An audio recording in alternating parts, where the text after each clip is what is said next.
নমস্কার। তো যারা থাম্বনেল দেখে এই ভিডিওটা দেখতে এসেছেন তাদের উদ্দেশ্যে বলে রাখি মহাশিবরাত্রির শুভেচ্ছা প্রথমত।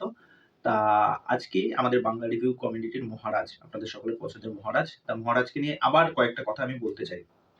তা অনেকে আবার বলে যে, "আপনি নাম নিয়ে বলছেন না কেন?" না, আমি নাম নিয়ে বলছি। দেখুন, মহারাজের সাথে আমার পার্সোনাল কোনো ঝামেলা বা শত্রুতা সেরকম কিছুই নেই। কিন্তু হট করে না আমি আজকে যেহেতু ছুটি আছে, সকালে আমি একটা ভিডিও রিকমেন্ডেশন এ আসলাম, দেখলাম যে মহারাজ একটা বক্তব্য আছে দেবদার রঘু ডাকাতের পরবর্তী আপডেট কি হতে চলেছে। এবার রঘু ডাকাতের আপডেট মোটামুটি যেটুকুনি লাস্ট শোনা গেছিল যে ১০ই মার্চের পর থেকে কিন্তু বা ১০ই মার্চ থেকে হয়তো রঘু ডাকাতের শুটিং শুরু হয়ে যাবে। তা মোটামুটি এটাই কিন্তু এক প্রকার লেটেস্ট আপডেট। ওকে? এর বাইরে কোনো আপডেট আছে কিনা আমার অন্তত জানা নেই। কিন্তু মহারাজ মানে দেবদার প্রতি এতটাই অবসেসড, একটা অবসেশন এর একটা লিমিট থাকে। আর মহারাজের এই অবসেশন এর লিমিটটা কিন্তু সীমাবদ্ধ নেই। মানে সেটা একদম মহাকাশ ছাড়িয়ে মানে অন্য জায়গায় চলে গেছে।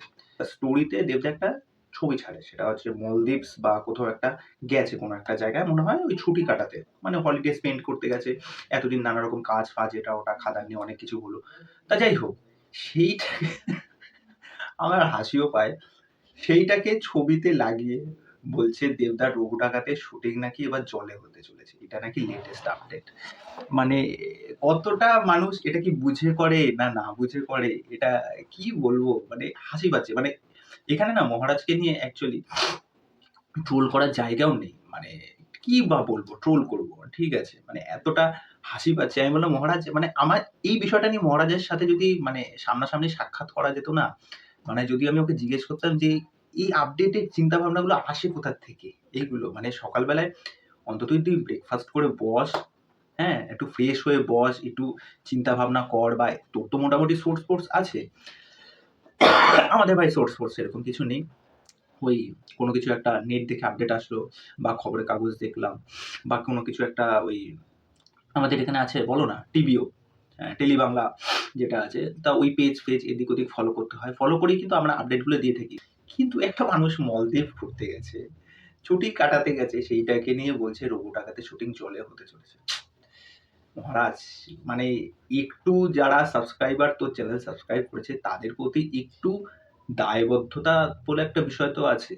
মানে অন্তত একটা ঠিকঠাক ইনফরমেটিভ নিউজ অন্তত প্রোভাইড কর। তুই যে এখন একটা এই যে ছবি ছেড়ে, জলের একটা ছবি ছেড়ে তুই বলে দিলি রঘু ডাকাতে জলের ইয়েতে শুটিং হতে চলেছে। এবার রঘু ডাকাত যখন রিলিজ করবে, ধর এই সিনটা ধর থাকলো না বা হলোই না, তখন ওটা কি করবি? মানে এই ধরনের কনটেন্ট তৈরি করার বা এই যে এক্সক্লুসিভ বলে একটা ছবি নিয়ে এই যে একটা ফেক আপডেট ছড়িয়ে দেওয়া, এটার কোনো কি মানে আছে? কোনো কি মানে আছে এগুলোর? কোনো তো মানে নেই। আর শিবরাত্রির দিন মানে এরকম একটা মিথ্যা কথা, ডাহা মিথ্যা কথা। কি বলবো? এইগুলো হচ্ছে আপনাদের চোখে দেখা উচিত, বা আপনারা কেন এইগুলো অন্ধের মতো বিশ্বাস করেন সত্যি আমার জানা নেই। মানে আপনাদের কি সত্যি বোধ, বুদ্ধি বা চিন্তা শক্তি একদমই কি চলে গেছে? যে আপনারা কি মনে করেন রঘু ডাকাত এরকম একটা জলের দৃশ্য থাকতে পারে, জলে শুটিং হবে? সিরিয়াসলি যারা বিশ্বাস করেন তাদের কিছু বলার নেই। আমি বলব তারা ঠিকঠাক মতো ভিটামিন ট্যাবলেট খান বা অন্যান্য ওষুধপত্র খান। স্মৃতিশক্তি আপনাদের হয়তো লুপ্ত হতে চলেছে।